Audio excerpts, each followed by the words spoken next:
Have you ever felt? Damn. Hey, you're watching the Inspire Nepal show. This is Dinesh, and on this week we have Mr. Ananta Limbu, who lives in Ashford, originally from Nepal. He is a singer-songwriter from a band called Himali Blues based in Ashford, and he is also a businessman. You run a family business in Ashford called Gorkha Superstore, fresh vegetables and fresh everything, every single day. All the time. Ananta, good to have you on the show. My pleasure, my friend. So where do we start? It's been about a year, I guess, since we've met. Yeah. And let's not talk about how we met because it was very strange. But somehow we seem to cross path every single time, and we seem to somehow go into the same path together. Yeah. I guess it's kind of destined or something. I don't know. But talk to me about. Actually, I want to talk about a lot of things. You know, mainly about your music and how you got into it, and your spiritual journey. Okay. But can you tell us, how did you get into music, and when was that? I think that's a very strange question, because it's very strange for me to answer it, because I've been musical since I was a child. So I don't really remember when I got into music, to be honest with you. But when I really found out that music was for me was pretty recent. It was about 2 years ago that I thought I can't live without music anymore, that I really decided. So that's the point in my life when I actually embraced music. But before that, I was always musical. I always loved music. Ever since you were like kid? Yeah, I remember dancing around when I was first stepping on my feet. That's what my parents tell me. So I was always dancing around, singing around, you know, even in school, high school, junior school. I didn't really go to college, but hey, right? But I always enjoyed music. I always had my guitar with me. As I said, I was always musical. I guess I was always serious about it. I was always into it. It was in my life. It was in my blood. But as I said, nowadays, I find it like the main focus of my life. Okay. I know that music plays a very big part in your life, and from what I know, most people they express themselves from music. Yeah. They write songs, you know. Is that same for you? Well, do you express yourself a lot? I express myself through anything possible. If I have nothing, I'll clap my hands. If I got nothing, I'll sing. You know, whatever is there, if I can make music out of something, I will. It doesn't have to be a guitar, as I said. And I find inspiration through nature a lot, and I try to embed that into my music.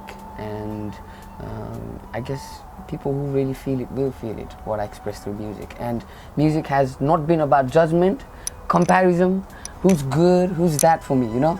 It's all about expressing yourself, how you feel inside, what kind of message you want to get out. And I think that's the most important thing in music, because music is everywhere, you know. Every cell in our body, every atom is music, because everything's always playing. So if you really listen to it, I guess I find inspiration through those things, and I try to express that in my music. Yeah, I've listened to your music, and it's very different from the, you know, the mainstream music that I listen to, which is all about romance and heartbreaks and whatnot. But your music has, from when I heard your music, it's got some message there. Yeah. It's really got some message. But you have a band now. How many members do you have? There's 5 members, and they're all wonderful brothers of mine. Yeah. And should I say their name as well? Yeah, go on. In drummer we have Mr. Dani. I say his name first because he's been the longest with me, as I say. And he's a great guy. He's always been there for me, and he's like the backbone of the band for me. Yeah. He keeps me going in the hard times. And then we have Mr. Paruhang, right? He's guitarist, you know. We have healthy competition, I guess, in some ways, but in some ways we are completely different guitarists, but in some ways we sync so good together as well. And day one, when I met him, we started playing guitar. We sat down, got his amp out, went to my shop. We played guitar for about 4 hours straight. Our knuckles were hurting, you know. So I knew I was connected to him. And through him, I found our bassist, BIshal and Limbu, you know. He's also a great brother of mine. He's sort of like someone who learns with me together. And he's a great bassist. Like, he's the perfect bassist for our band. And when we four get on the stage, it's like there's this energy that we create. It doesn't matter what we play, it doesn't have to be mainstream, but people who feel it will feel it, as I said. But it was never complete. We needed something else, you know, a little bit of spice, you know. Nothing is nice without salt, you know. Yeah. So we needed that salt. Every ingredient was there. So we found Anmol, you know, through so many coincidences that we love in our lives. And we found him, and he's a great, great singer-songwriter by himself. He plays his own music. Check him out, Anmol Guru. And yeah, he's a keyboardist for us. He also plays guitar for us. We basically play all the instruments, you know. I can play all the instruments and he can play all the instruments, and we just swap whenever we can and just create music. But when we get on the stage, I'll be the guitarist, you know, we just play our roles like we do as humans, you know. To be honest, you guys don't even need the instrument. No. I was in the car once, like just beatboxing and one playing like, I don't know, guitar or tune and then singing. It was great. Yeah, you got to check out our YouTube channel. And we just put random jam sessions up there, you know, just jamming up. We like jamming up a lot. And we like to create music through the present moment, you know. Whatever energy is there in that room, we like to tap into that and turn it into music. And sometimes you come up with some ridiculous stuff, and sometimes you come up with, you know, so magical that it's all that it can be said is magical moments in music. That you really know music is something else. Good. How do you categorize your music? What genre would you put your music into? I don't really know how to answer that question because we are a mix of everything really, but definitely we are rock and roll, no one can deny that. And rock and roll has been there for me all my life, I guess. I've always lived my life as rock and roll, and I can see people around me, my band members, they were always rock and roll too. So yeah, we are rock and roll, but I don't know what kind of genre you're going to put in, because there's blues, there's hip hop, there's nature, there's birds, animals, everything in there, you know. So it's like, let's say, something new. So you're like the mixed martial art of music. Yeah, something like that. I think it's about time in Nepalese music that something else come out, because I'm not saying we are tired of listening to the old ones. I pay respect to them, but I think something fresh needs to come out. Definitely. And all the things, all the music that you hear in the media, it's just so repetitive, you know. There's nothing new in it. There's no message in it. It's all about all the things that you're not really supposed to think about, you know. And we are trying to give something that is really something to think about. Yeah, I was gonna quickly touch on that, the mainstream music that, you know, the messages, the kind of messages that they portray, which is not very good for you. It's plastic, as you see. It's very superficial. It's very superficial. I mean, ours is very superficial too. It's very mystical, I guess. But when I mean superficial, it's like surface level, like it's fakeness, you know. They teach you to be fake. They don't teach you to look at your core issues in your life. You know, they don't teach you to solve problems. They only teach you to have poop poop and you know, drink poop poop and do whatever. You know, I'm not saying doing that is wrong, but I'm saying what is the message behind it? I think it's about time that something else came out, and I think there are a lot of other bands, good bands, who do that. We can categorize ourselves to giving message, something like Pink Floyd, like what they did in their music. They made people think, not just think, feel and experience. And believe me or not, I'm not a Pink Floyd fan, but I know what they're trying to do, and I don't need to listen to them to, you know, what the message that they're trying to get out. And I'm just trying to do the same thing, and not just I. It's we are trying to do the same thing here. That's great. Let's touch on spirituality. Okay. I guess I've always been fascinated by, you know, the concept of spirituality ever since I was a kid. My aunt actually used to follow Osho. Yeah. He was a great man. So I used to go with my aunt to one of these hall where you do meditation, and she used to bring books like, you know, the power of silence and things like that. I used to read some pieces. I was like really into it. Yeah. And I guess I've always been into that. And I know you've always been into that. How would you describe, how would you explain spirituality in your own words? I mean, everyone has a different version of their own, you know. I think it depends on what kind of level you want the answering. But to put it simply, it's just being true to yourself and true to life, and living your life according to your true will. I think only then a person starts becoming spiritual. It's not about going to temple or going to a mosque or reading Quran or Bible or whatever, you know, it doesn't make you spiritual. You know, people can go to church every day and they treat their neighbors like very rubbish, you know? Crap. It's not nice. And I've seen those kind of religion and spirituality all my life, and I found it very, very bonkers, you know, because it didn't really help me. It didn't really make me happy. It only made me condemn myself. If I had a cigarette, I was doing a sin, you know. But for me, sin is not smoking a cigarette or doing something that someone doesn't like. I think it means being unconscious that you're a spiritual being. I think that is the greatest sin that a man can do. And I think a lot of us are sinners in that way. But we think we are good because we don't smoke, we don't drink, you know, we don't swear, and we don't get angry. Oh my God, and anger has been suppressed so much in the youth especially. And then that's why they are turning to drugs and alcohol all the time, including myself. I did go through that phase as well. And I'm still recovering every day, day by day. You know, I'm not perfect yet, but I think that's what being spiritual means. You know, it doesn't matter how good you are to others, or it does matter actually, but what I'm saying is that's not it. I think it needs to come from within. You know, you have to be true to yourself and be what you really are and fully express it. It doesn't matter through music, through business, through arts, through whatever means that's in your hand. I think that's how people should express themselves. And I found music, and I love it. Yeah. You talked about drugs. You were a former drug user as well. Yeah. And on previous weeks we had Kabira, who was former drug user as well. I don't know if you watched that video, but yeah, he overcame drug use as well. Now he's living a healthy lifestyle. He's fit, and you know, just amazing. In the past, you shared with me your spiritual journey and how you found spirituality in your life. Yeah. And it was very to me it was very inspiring. I think people would find it inspiring as well. How do you actually find spirituality into your life? As I said, honesty. I was only being true to myself. I did go through rough times, and I still do, you know, but I was always honest, and I still am.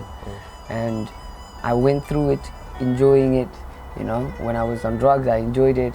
When I stopped enjoying it, I left it, you know. I was honest to myself, but most of the people, they're not honest to themselves, you know. They keep on doing it even if they don't like it. And that's how I kept on improving my personality. But believe me, improving your personality doesn't make you any spiritual, believe me. It does get you closer. It does help you express yourself. For example, if I was of a bad personality, swearing and cursing right now, people wouldn't probably listen to this video. But I'm talking to them nicely. That's being a humble person, you know. But that has got nothing to do with spirituality. That's how and the way that I found out, I kept on improving myself. And then suddenly I found this moment in my life where I was actually questioning a lot of questions. You know, what is actually life? What is actually God? Does it actually exist? How do you experience it? You know, how do you feel it? What is it?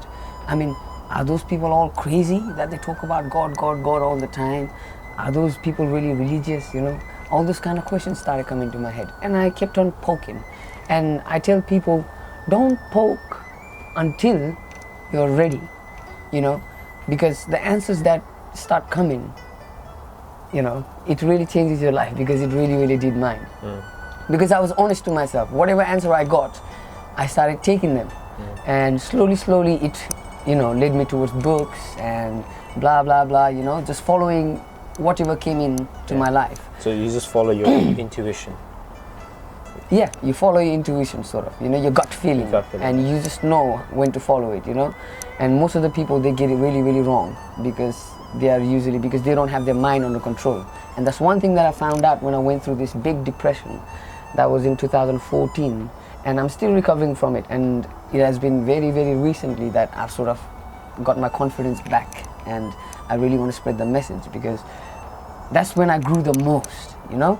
I went through a lot of pain inside, and I found myself just getting angry all the time, just angry at everything. But I had everything too. I had money, I had a very, very lovely girlfriend, and I'm so glad she's still stuck by, Dani, Sharon Provitz, yeah. I love her to bits. She has helped me a lot, stuck by me, and you know, she's seen the worst of me, and she was one of those people who is completely not spiritual, but she helped me, you know, and those are the humble things that it taught me. And slowly, thankfully it was her actually, because I used to go fishing a lot, you know, to calm my stress down. And I used to look at the water and just get lost. And I used to come home feeling so relaxed. And I thought, what is it? What is it about this water? I questioned, and the answer came in a very, very funny way. Because, as I said, my girlfriend, she woke up one morning and she goes, let's do yoga. And we did yoga. That was one of the first times that I realized that yoga actually, you know, helps. Yeah. And then I thought I would do some more. And then when I looked into YouTube, I started seeing these things called meditation videos, and you know, and I slowly followed them, trying all these techniques and here, there and everywhere.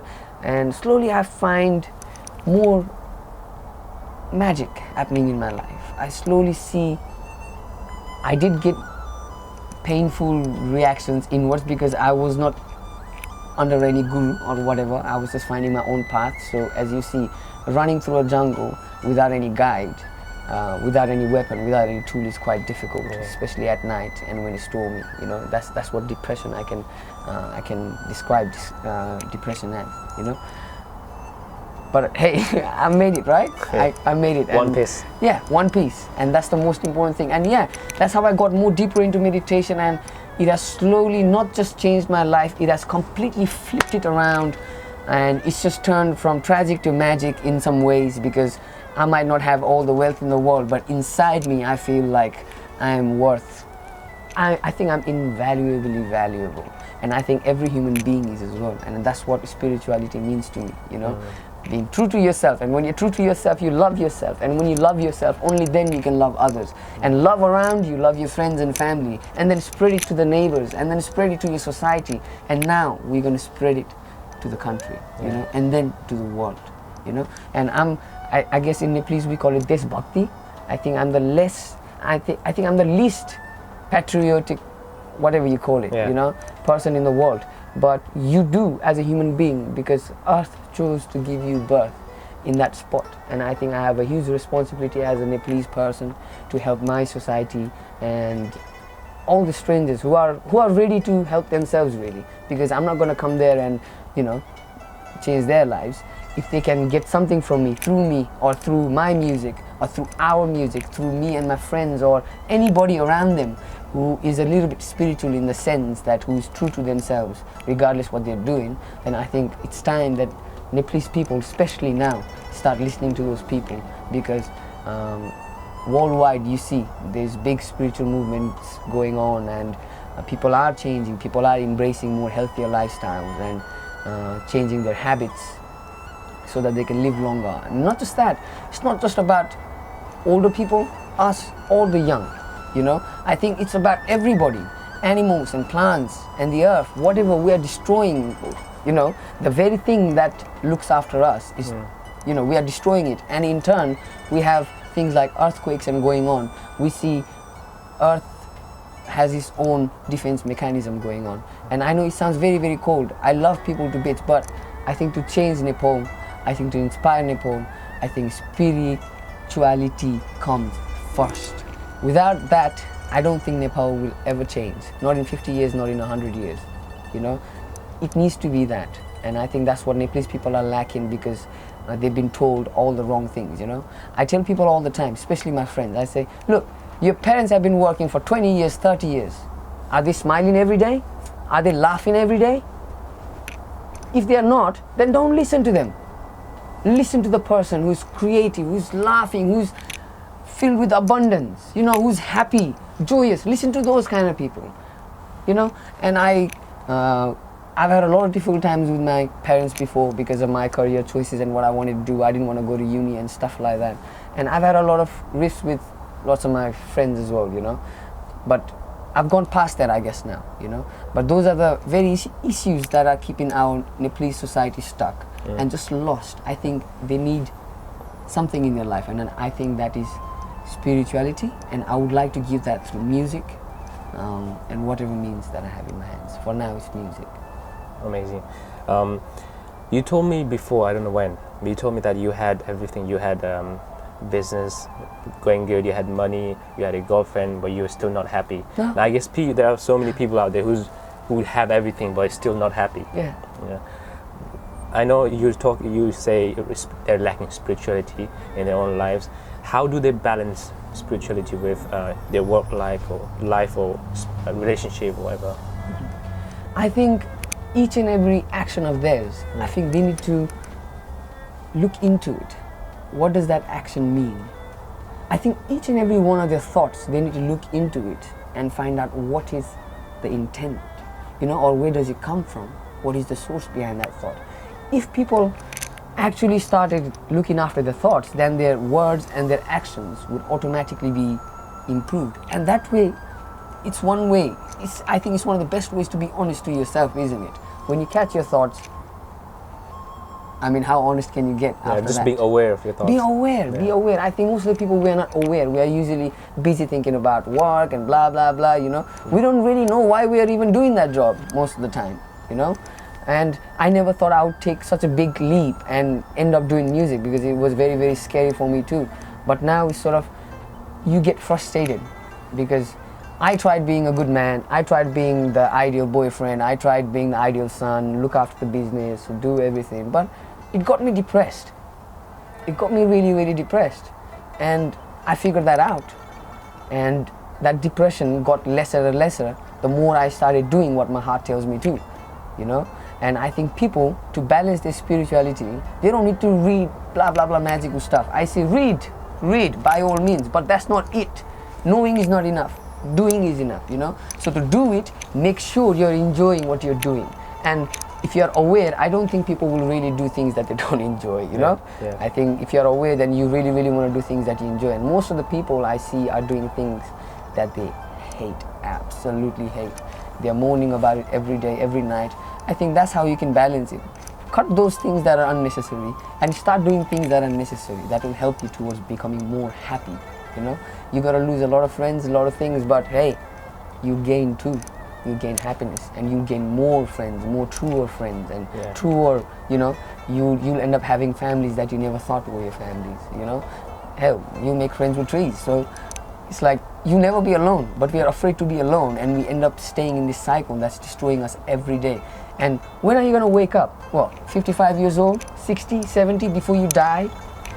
When are you gonna wake up? I think it's time you just wake up right now and start changing your life. I think anybody can do it. If I can do it, someone who was so down on the charts of emotional level, being suicidal and everything, if I can do it, come up here, then I think people can do it too.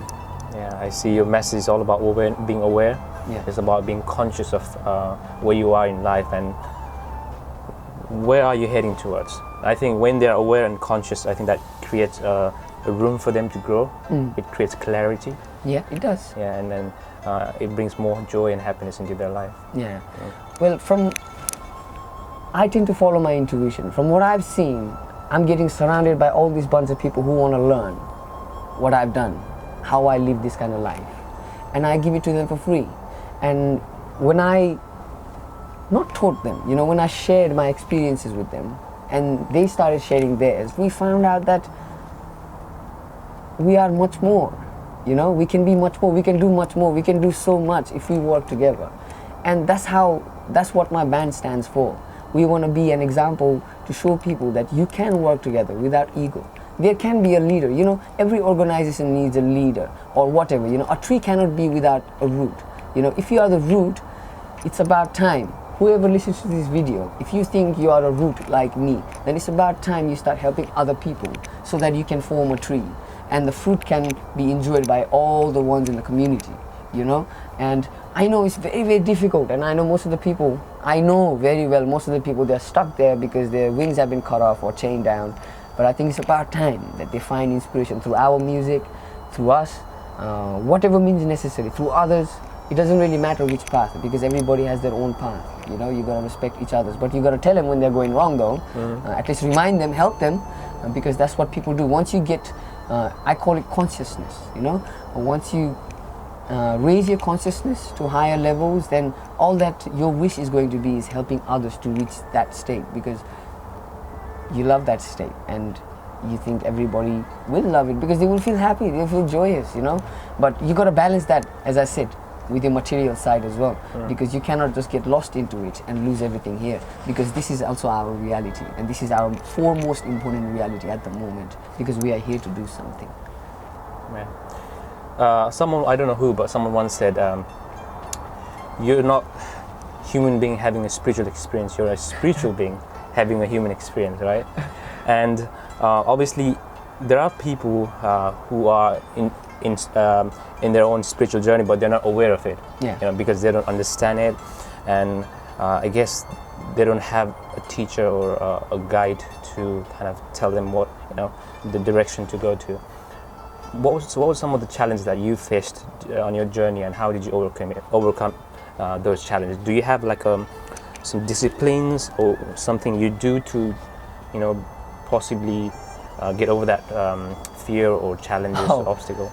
Number one is ego. Yeah. Everything roots down to ego. Yeah.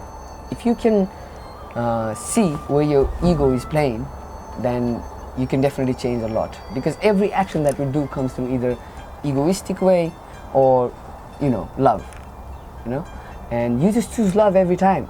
Every action that you do, just keep on doing love instead of egoistic way, you know. Ego means, just Google the word ego and you'll find out what it is, you know. I don't need to explain it. Just sorry to interrupt. That really, I remember something when you said that. I followed this guy called Wayne Dyer. He's a spiritual teacher. He said, if you had to choose between being right and love, always choose love. Yeah. That's what he said. Yeah. And that, you know, that's exactly what you said right now. Yeah. Yeah.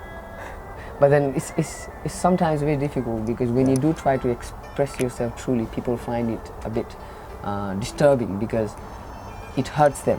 It hurts their ego. You know, what they thought they were, you sort of destroy it. And I think life is all about destroying the boundaries, really, because we've all created this boundary. You know, I'm a man, I'm this, I'm that, I've got this much, all this is mine.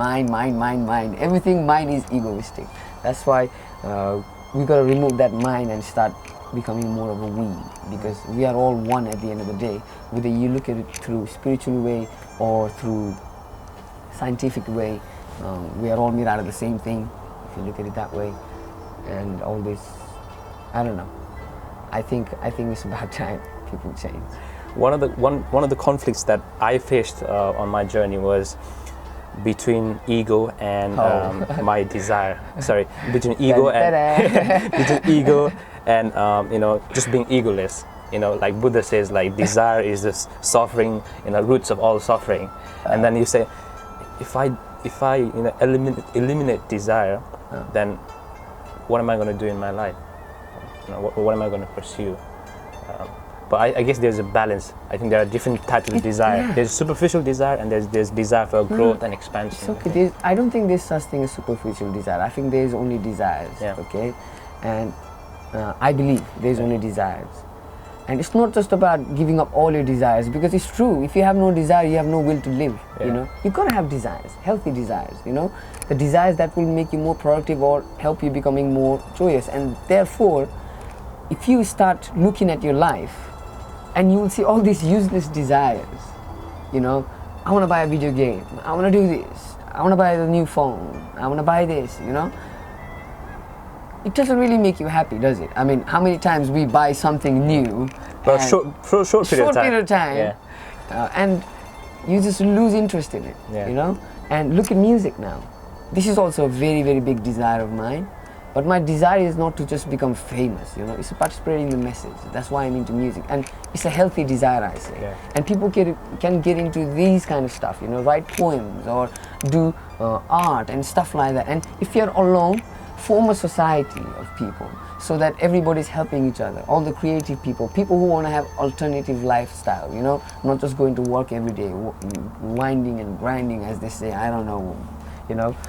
I got out of it so long ago that I don't ever want to go back to that kind of lifestyle, because it's miserable. You lose yourself. And earlier you were saying how people need to find their own way and how they can help themselves and stuff like that.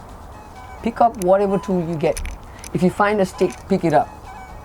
Okay, clear the way with the stick. If you find a sword, pick it up. Cut the tree. Build a shelter. That's how you move in the spiritual journey. Whatever tool you have, there is no such thing as right and wrong. whatever is there, you use it and you move forward, but make sure you do the minimum harm, because people always worry about, oh my god, eating animals is wrong, this is right, this, that. I'm not saying eating animals is right, because I don't do it myself, right? But I'm saying everybody has their own purpose, you know. Even animals have their own purpose too.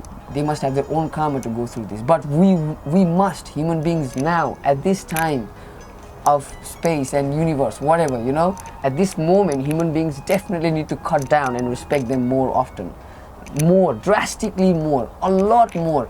I was so happy when they stopped cutting the buffaloes in Nepal, you know that?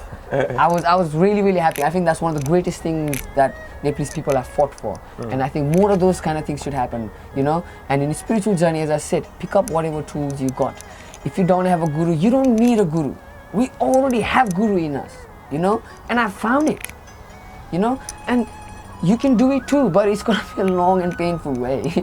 It is definitely gonna be the most challenging way though, you know, but there are different ways to get there. Or you can go to a GPS system like my dearest Sadhguru says. I listen to him a lot. He's helped me change a lot, you know, change myself a lot. I helped myself getting help through him, you know. If I wasn't willing, then he couldn't have helped me.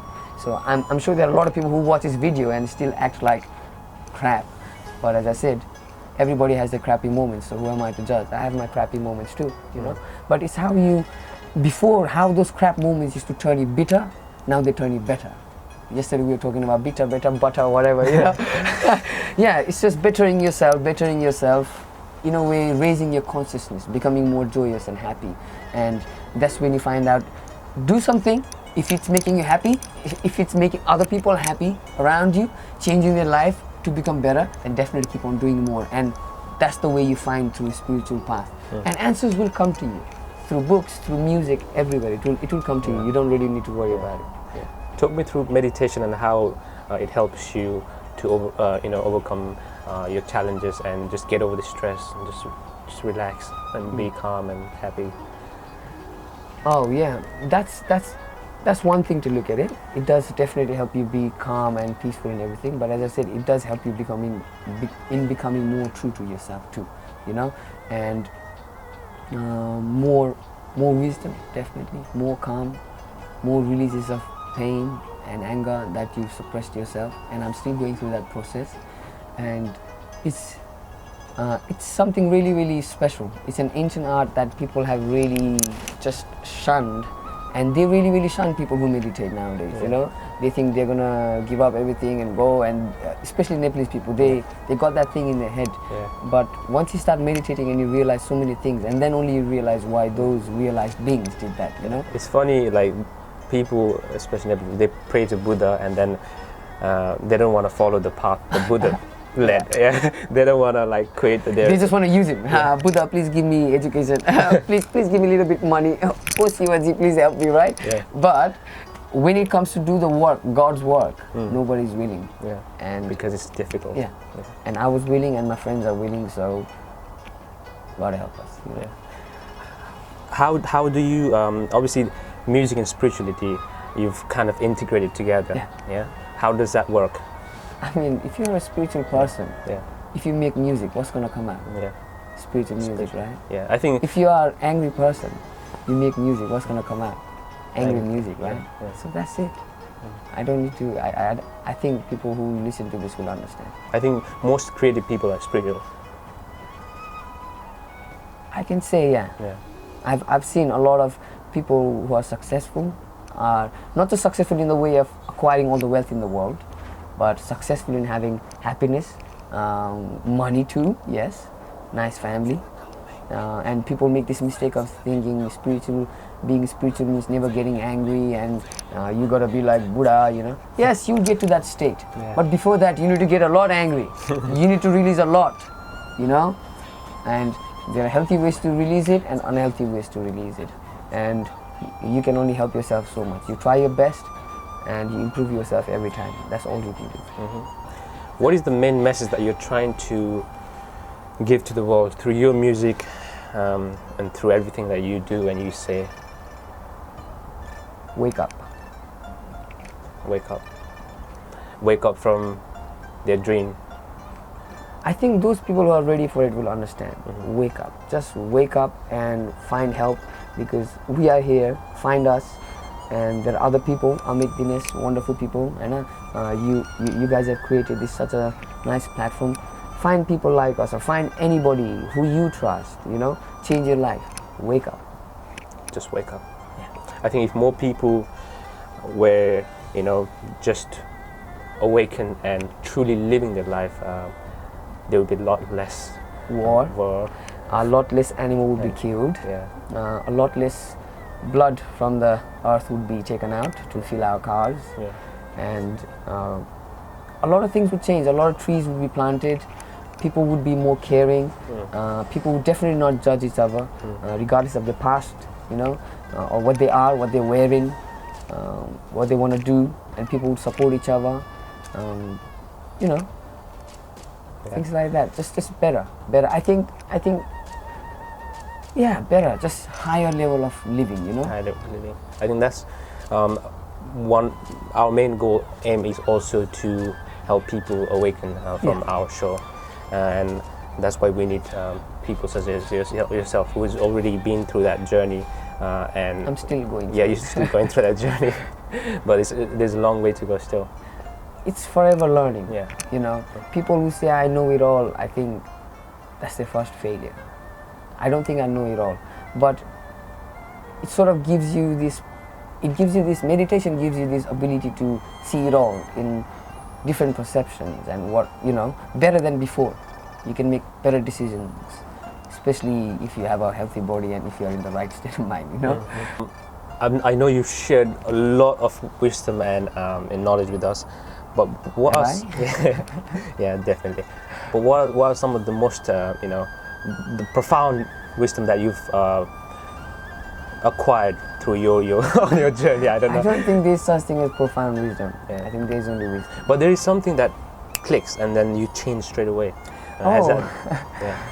I guess it happens in stages in your spiritual journey. You can't expect it all to come, but you will get to that stage too, when you will feel those moments in meditation, when all is revealed to you. It feels like you know it all, and those are the states that people are working through meditation to get to. But as I said, there are some time bombs in your spiritual journey where you sort of get this huge influx of energy and intelligence through your being, let's say, and it just overloads you sometimes, and those are times when people get really, really frustrated, or even more depressed or more angry, but as I said, you got to come out better, right? Yeah. So those are, and most of the time, I think, let me answer that question. I think one of the most profound things that I realized was, I guess I'm not just flesh bones, I'm not just this body that, as you said earlier, spiritual being in a human body. Yeah. I think that was one of the most profound moments in my life when I realized that. We can know that, but it takes time to actually internalize and experience it. And we can know it intellectually.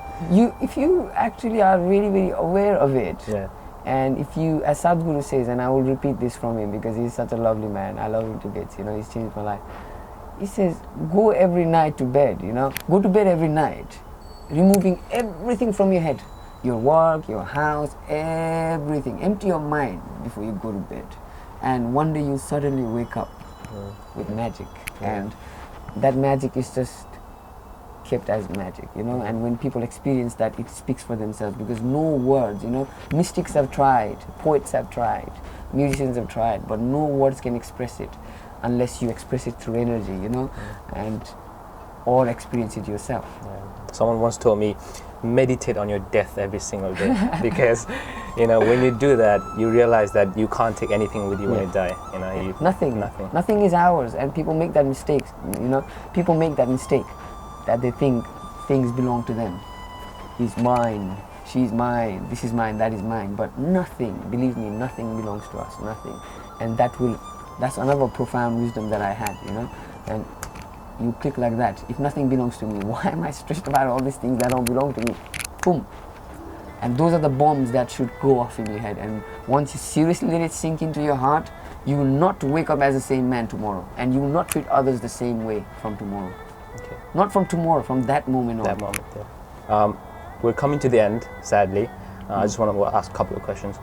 First one is might be kind of difficult to you because you might not be ready. When you die, what would you want to leave behind, and what would you want people to know you as? I guess as a rebel, you know, true rebel, who rebelled against the wrong that has been done to the humanity, who rebelled against all the bullshit that's going on. And people think rebellious means just picking up a stick and hitting everybody in the head, you know. No, I think being rebellious means standing up for something that is right, that is our basic human right, our birthright, and fighting for it, you know. And every time in human history, when people have fought for humanity's sake, they've been called a rebel, and I think that's the best way to describe me. I wouldn't call myself spiritual. Well, that's amazing, the way you put it. Last question. Where do you see yourself in the next 5 to 10 years? What would you be doing? My music will definitely have changed by then. Yeah. It's gonna go more into classical music or something like that. Yeah. If I'm still doing music, as I said, never say never, but never say you're gonna do it forever. Yeah. Okay. For people watching, can you give some more information about your band, your music, and where they can find you and check it out? Well, you can go to himaliblues.com, or you can check out our Facebook, YouTube channel. Just search for Himali Blues, and we've just started launching those. So we would love a lot of feedback and help from people in improving ourselves, and slowly we're going to start our own donations and stuff like that, where people can donate and help us, and in turn it will sort of be like a non-profit organization, in a way that no one's really going to be having any profit, you know. We're just going to raise the money and keep the project going into helping other people, and through it, by God's will, if I find a way to make my living through that, which I've risked at the moment, that I really want to change my lifestyle, and I'm going through that phase when I'm trying different things and make a living through more healthier ways, you know. And so they can go to our YouTube channels. We got SoundCloud, check it out. We got our new demo up there. Tell us how to improve it. That'd be nice. And if you need any help or questions, you can, I guess, ask you guys, Inspire TV, or they can forward it to me, or you can contact us directly in, at himaliblues.com. You got Facebook page, Himali Blues. Yeah, and we got email address as well, himaliblues@gmail.com. We don't mind. We would actually love it, you know, to help people, and I think it's about time that we did it. It's only right. Well, Ananta, that's the end for today. It's been an absolute pleasure, you know, talking to you and Thank you. getting to share this special moment. You too. Yeah, and I'm truly grateful to have known you, and I've learned so much from you, especially about not just spirituality but about life in general. And thank you so much, not just for the show but for everything, and for having us in your home right here and inviting us with with a special I don't know what to call it. Giving us a special invitation. It's okay, you're always invited. Yeah. Yeah, thank you from me and my whole brothers, you know, all of my brothers, Himali Blues, you know, and our managers, BIshal, who work really hard. Yeah. We don't make a lot of money, but we work hard. But anyway, we are all thankful that you guys invited us. Good luck to your channel, and I really wish that you guys keep on doing it and be an example for the society too. Yes. Thank you, very Dani. much. Thank you for having me, guys. And you. Damn.